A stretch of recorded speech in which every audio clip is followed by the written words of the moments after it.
The council chamber was silent, not the peaceful silence of calm minds, but the heavy silence of fear. 47 species sat in their floating seats, their many eyes watching the hologram in the center of the room. The hologram showed a planet burning.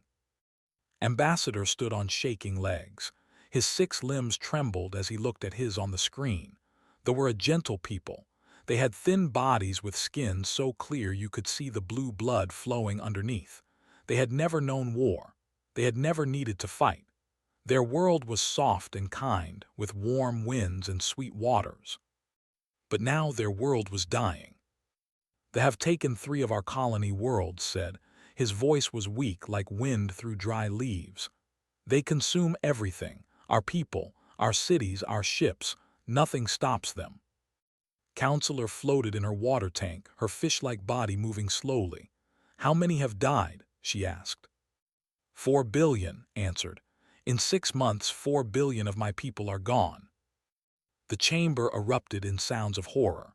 Clicking, whistling, humming, each species showed fear in their own way. The swarm was the nightmare of the galaxy. They were parasites that moved from world to world, eating everything alive. No one knew where they came from. No one knew how to stop them. "Our combined fleet attacked them last week," said a tall, bird-like counselor. "We lost 200 ships in 1 hour. They did not even slow down." Closed his large, dark eyes. He knew what he had to say next. He knew the others would not like it, but his people were dying and he had no choice. "There is one species we have not asked for help," he said quietly. The chamber became very still. "No," said Counselor immediately. "You cannot mean them." "I do mean them," replied. "I mean the humans."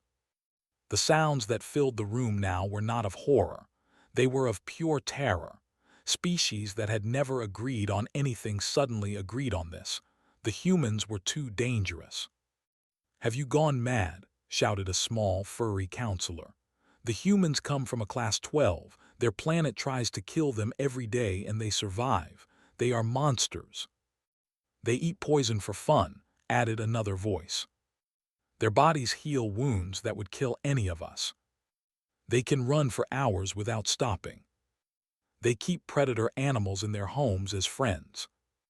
Raised his thin hand. "Yes, all of this is true, and that is exactly why we need them." The council fell silent again. "Think about what you just said," continued.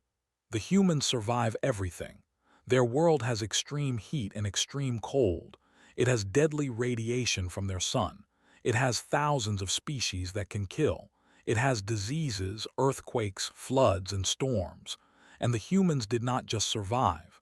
They became the top predators of their planet." He pointed at the burning hologram of his world. "They have destroyed our fleets. They have killed billions. Our gentle ships and gentle weapons cannot stop them. But the humans were built for war. Not because they wanted it, but because their world gave them no choice. They are strong because they had to be strong or die. And if they turn on us," asked, "what then?" "Then we die by human hands instead of claws," said simply. "But at least with humans there is a chance. With those, there is none." The vote was close. 24 species voted yes, 23 voted no. The message would be sent. Far away, near the edge of human space, Captain Park sat in his command chair on the ship called Endurance. He was a tall man with tired eyes and strong hands. His ship was old but well-maintained. His crew was small but loyal. "Captain," said Lieutenant from her station. She was young, with sharp eyes and a scar on her chin from her military days. "We are receiving a signal, Priority 1. It is coming from the Galactic Council." Raised an eyebrow. The aliens never contacted humans directly. They were too afraid. "Put it through," he said. The message filled the bridge. It was in the common galactic language, but the meaning was clear. A species was dying. They were coming. And the galaxy was asking humanity for help. Read the message twice. Then he read it a third time. His crew watched him in silence. "They called us," said quietly. For 200 years, they kept us away from their perfect little worlds. They treated us like monsters, and now they want our help. Stood up slowly. He looked out the window at the stars. Somewhere out there, billions of beings were dying. Beings that had feared his people, avoided his people, called his people dangerous. But they were still dying, and humans had never been very good at watching others die. Set course for space, ordered, maximum speed. Sir looked surprised, after how they treated us. Smiled, but it was a sad smile. Lieutenant, do you know what makes us different from they destroy because they must? We have a choice, and I choose to help. The Endurance turned toward the burning stars, carrying the first humans into alien war. They were coming. The human fleet came out of faster-than-light travel like thunder from a clear sky. 7 ships, led by the massive battlecruiser Iron Will. They were not beautiful ships like the vessels, with their smooth curves and soft lights. These ships were hard and sharp, built for one purpose: war. Admiral stood on the bridge of the Iron Will, her hands clasped behind her back. She was a woman of 50 years, with gray in her black hair and steel in her eyes. She had fought pirates, rebels, and once, a rogue AI. But she had never fought anything like the Admiral, said her communications officer. The ambassador is requesting permission to come aboard. Granted, replied, and prepare the medical team. I have read that are very fragile. When Ambassador stepped onto the Iron Will, he almost fell. The ship's gravity was twice what he was used to. The air was thick and heavy, and it was cold, so cold that his breath made little clouds. A human medic rushed forward to help him. Are you all right, Ambassador? We can adjust the environment if you need. Stared at the medic. She was wearing only a thin uniform. She was not shivering at all. This temperature that was freezing him was comfortable for her. You live in this, he whispered. This is actually a bit warm for some of us, the medic said with a small smile. I am private, please follow me to the Admiral. As walked through the ship, he saw things that made his blood run cold. Humans were everywhere, doing impossible things. One man was lifting a box that must have weighed 300 pounds. 2 women were running on machines, their feet pounding for what seemed like forever, and they were laughing. In the medical bay, a soldier sat calmly while a doctor put stitches in a wound that would have killed a. Does that not hurt? Asked the wounded soldier. The soldier shrugged. It hurts, but pain is just information. It tells me I am still alive. Felt his legs grow weak. What kind of beings were these humans? Admiral met him in the war room. A large hologram showed the system, with the swarm marked in red. There was a lot of red.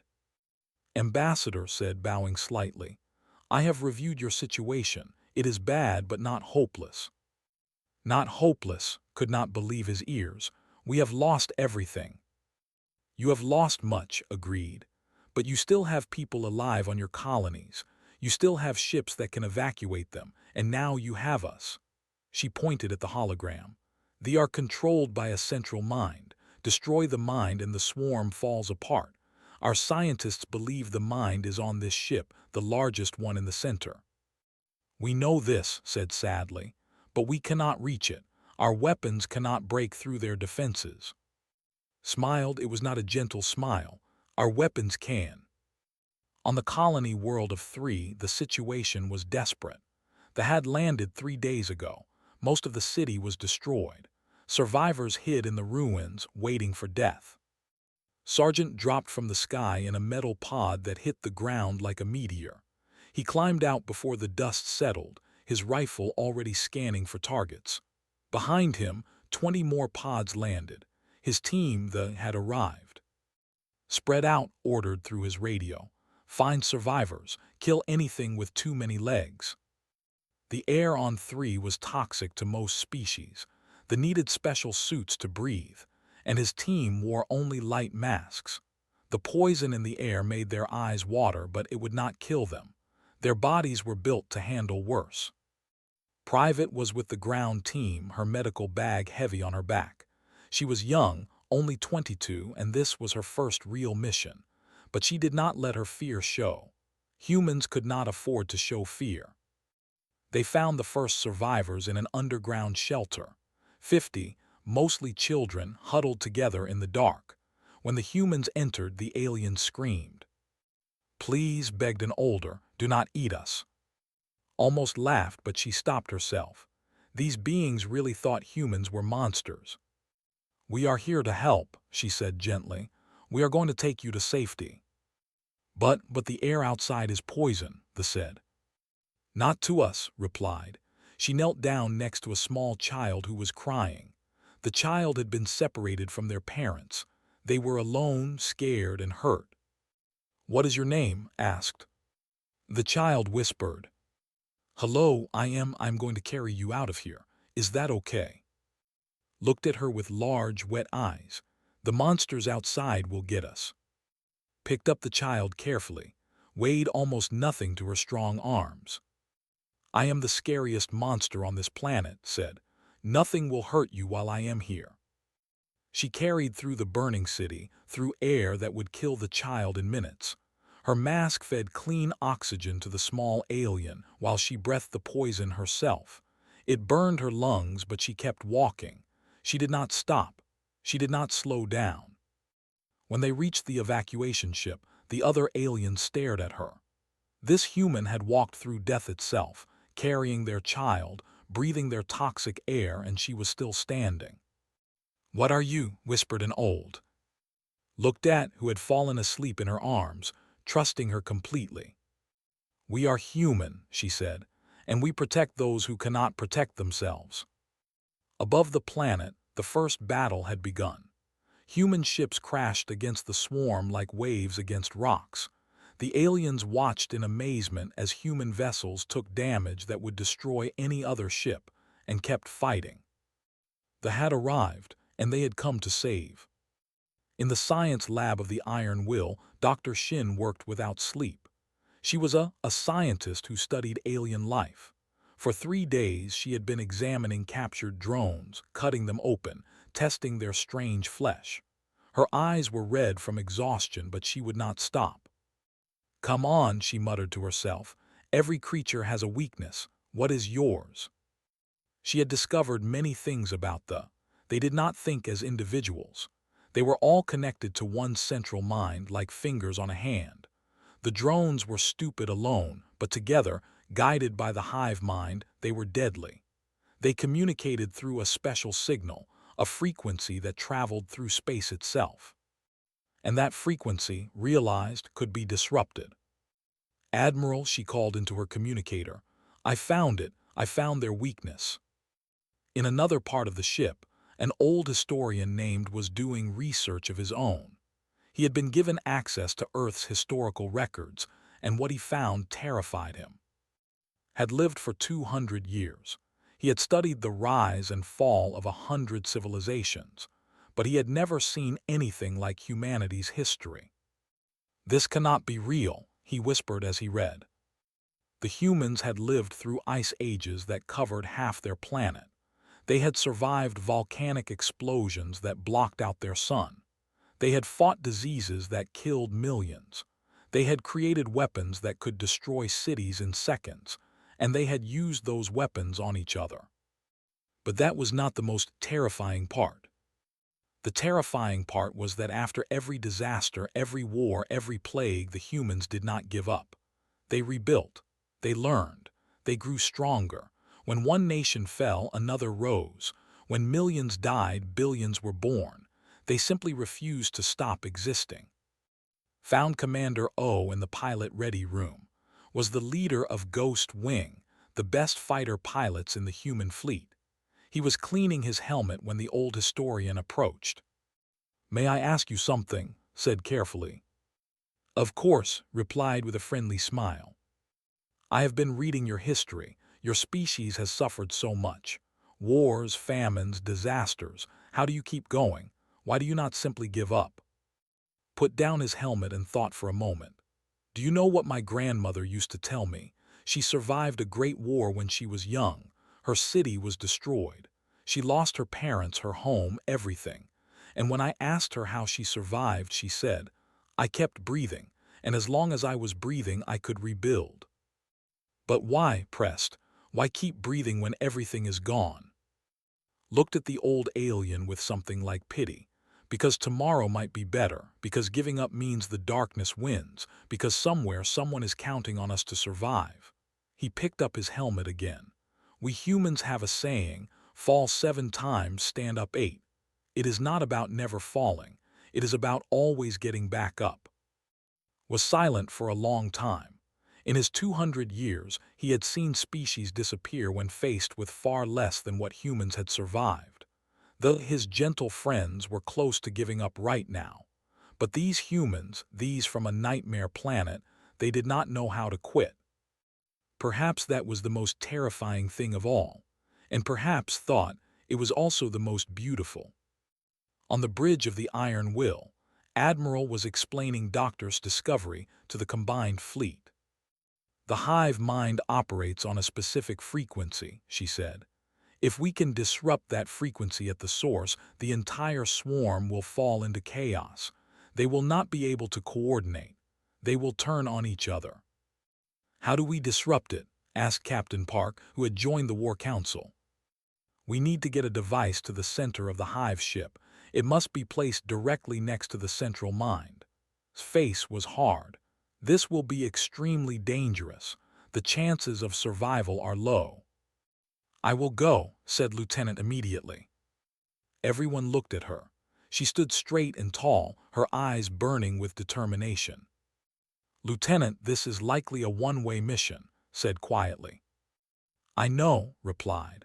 But those aliens out there, the ones who called us monsters for 200 years, they are watching. They are waiting to see what we will do.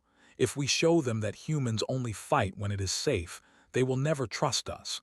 But if we show them that we will die for people we do not even know. She paused. That is how you change fear into respect. The room was silent. Then Sergeant stepped forward. She does not go alone. I will clear the path. And my ghost wing will cover the approach, added Commander. One by one, the humans volunteered. Not because they were ordered to, not because they had to, but because they chose to. Ambassador watched all of this with tears in his large eyes. For 200 years, his people had called humans dangerous. They had been right, but they had never understood what that danger meant. Humans were not dangerous because they wanted to destroy. They were dangerous because they would sacrifice everything to protect. And as the alarm sirens began to wail, they were launching a surprise attack. The humans ran to their battle stations, not away from the danger, but toward it. Finally understood, they were not monsters. They were heroes. The battle began at dawn.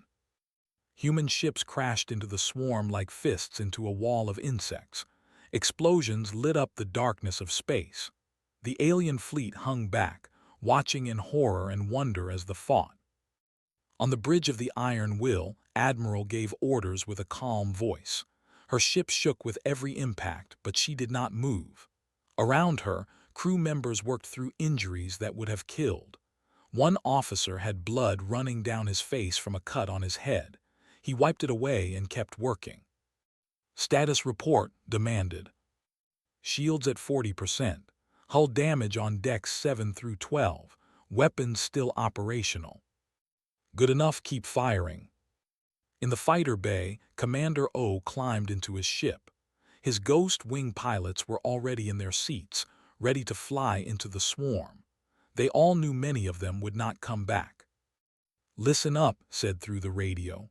Our job is to clear a path for Lieutenant's shuttle. We protect her with our lives. No gets close to her. Understood? Understood, Commander, came the reply from 20 voices. Then let's show these bugs what humans are made of. The fighters launched into the chaos. Drones filled the space like a living cloud. They were fast and deadly with claws that could cut through metal. But the human pilots were faster. They danced between the drones, firing, spinning, never stopping. When one human ship was hit, the pilot ejected and another ship caught them. They did not leave anyone behind. On the surface of the sergeant led his through hell itself. They had turned the beautiful planet into a nightmare. Buildings burned. Streets were covered with the strange, sticky substance they used to build their hives, and everywhere there were drones. "Contact left," shouted one of soldiers. "Contact right." "They're everywhere." Did not panic. He raised his heavy rifle and started shooting. Each shot killed a drone. Each step moved his team forward. "Keep moving," he ordered. "We stop, we die." Private ran with the team, her medical bag bouncing on her back. She was not the same scared young woman who had arrived 2 weeks ago. She had seen too much. She had done too much. When a drone jumped at her, she shot it without thinking. But she had not become cold. When she saw a wounded human soldier fall, she ran to him immediately. The soldier had a deep wound in his leg. Blood was everywhere. "Leave me," the soldier gasped. "Complete the mission." "Shut up," said, already wrapping the wound. "We don't leave people behind. That's not what we do." She got him on his feet. He could barely walk, but she supported him, carrying half his weight while still moving forward. Saw this and felt pride fill his heart. This was what it meant to be human. Above the planet, Lieutenant's shuttle broke through the lines. Ghost Wing had done their job. They had paid for it with blood, 7 pilots dead, many more wounded, but the path was clear. Flew into the heart of the hive ship. Inside, it was like being swallowed by a living creature. The walls were not metal but flesh. Strange lights pulsed like heartbeats. The air was thick and warm, filled with a smell that made her want to vomit, but she kept going. She landed in a chamber near the center. The disruption device was heavy on her back. Doctor had made it perfectly, a machine that would broadcast a frequency to break the hive mind's control. All had to do was plant it and get out. But they were waiting. Drones came at her from every direction. She fired her rifle until it was empty, then used her pistol. When that was empty, she used her knife. When the knife broke, she used her fists. A claw cut deep into her shoulder. Another slashed her leg, but she did not stop. "Pain is just information," she told herself. "It tells me I am still alive." She reached the central chamber. There, floating in a pool of strange liquid, was the hive mind. It was a massive thing, like a brain the size of a building. It pulsed with evil light, controlling billions of drones across the system. Pulled the device from her back. Her hands were shaking from blood loss. The device was damaged from the fighting. The remote trigger would not work. She would have to activate it manually. She would have to stay. For a moment, she thought about her family back on Earth. Her mother, who always worried about her. Her little brother, who wanted to be a pilot like her. She would never see them again. But then she thought about the child that had saved. She thought about all the children on all the worlds that would destroy if she failed. She thought about what Commander had said. Someone is counting on us to survive. No, someone was counting on her to fight. "This is Lieutenant," she said into her radio. "Tell my family I love them, and tell the galaxy that humans keep their promises." She pressed the button. The disruption wave exploded outward. On the iron wheel, Doctor watched her screens with tears in her eyes. The signal was breaking apart. Across the system, drones stopped mid-attack. They turned on each other. Ships crashed into each other. The swarm was dying. They had won. But at what cost? Lieutenant called into the radio. "Lieutenant, respond." There was only silence. The swarm collapsed like a house of cards. Without the hive mind to guide them, the drones became stupid animals. They attacked each other. They flew into walls. They died by the millions. Within hours, the greatest threat the galaxy had ever known was reduced to scattered, mindless creatures that were easily destroyed. But the humans did not celebrate. Search teams went into the dying hive ship, looking for Lieutenant. No one believed she could have survived. The feedback from the disruption device should have killed anything nearby. But humans do not leave their people behind, alive or dead. Sargent led the search personally. His body was covered in wounds, but he refused medical treatment until was found. "Over here," shouted one of his soldiers. They found her in a corner of the central chamber, buried under the body of a dead drone. She had used it as a shield when the device went off. She was not moving. Her skin was pale. Her uniform was soaked with blood. Knelt beside her and pressed his fingers to her neck. 1 second passed, 2 seconds. A heartbeat, weak but there. "She's alive," he shouted into his radio. "Get medical here now, she's alive." Arrived minutes later, running faster than she had ever run in her life. She worked on with shaking hands, pumping drugs into her body, wrapping her wounds. The lieutenant was more dead than alive, but her heart kept beating. "Come on," whispered. "You didn't survive all that just to die now. Stay with me, stay with me." They carried out of the hive ship and back to the Iron Will. Doctor and the medical team worked on her for 12 hours straight. It was the longest 12 hours of everyone's life. When finally opened her eyes, Admiral was sitting beside her bed. "Welcome back, Lieutenant," said softly. "Tried to smile, but it hurt too much. Did we win?" "We won, they are finished. You saved billions of lives." Closed her eyes again, tears rolled down her face. "Good," she whispered, "that's good." The celebration on Harmony Prime was the largest in galactic history. All 47 species gathered in the council chamber, but this time there was no fear in the air. There was gratitude. Ambassador stood before the assembly. Behind him, a hologram showed the human fleet, battered but unbroken.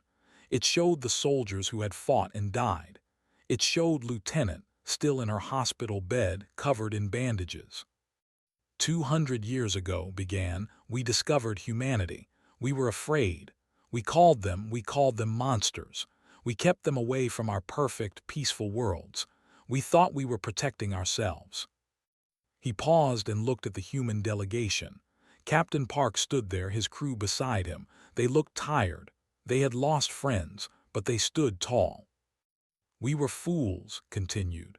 "We saw their strength and called it dangerous. We saw their endurance and called it terrifying. We saw their history of war and disaster and called it proof of their violent nature. But we never asked the most important question: why did they survive?" He turned to face the full council. "They survived because they never give up. They survived because they protect each other. They survived because when everything is destroyed, they rebuild. When everyone is dead, they remember. When all hope is lost, they find more." His voice grew stronger. "We called them monsters, but when the real monsters came for us, who answered our call, who died for worlds they had never seen, who saved children of species that had treated them with fear and hate." He pointed at the humans. "They did, though the monsters, the heroes." The chamber erupted in applause. It was strange applause, clicking, whistling, humming, but the meaning was clear. For the first time in 200 years, the galaxy was not afraid of humanity. They were proud to know them. In the months that followed, humans helped rebuild the. They worked side by side with the gentle aliens, teaching them how to be stronger while learning from them how to be gentler. Earth was given a permanent seat on the Galactic Council, not as a threat to be watched, but as a protector to be welcomed. Lieutenant recovered slowly. The scars on her body would never fully heal, but she said she did not mind. Scars, she told people, were proof that you survived. 10 years later, a young name stood on the bridge of a new ship, was no longer a scared child. They had grown into a brave adult, inspired by the human who had carried them through poison and fire. The ship was called the New Dawn. Its crew was mixed humans and working together. Was there too, older now with gray in her hair. She was the ship's chief medical officer. "What course should we set?" asked the navigator. Looked out at the stars. Somewhere out there, other species were in trouble. Other worlds needed help.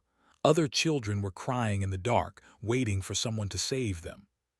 "Find someone who needs us," said. "That's what humans do, and that's what we do now too." The new dawn turned toward the unknown. On Earth, children learned the story in school.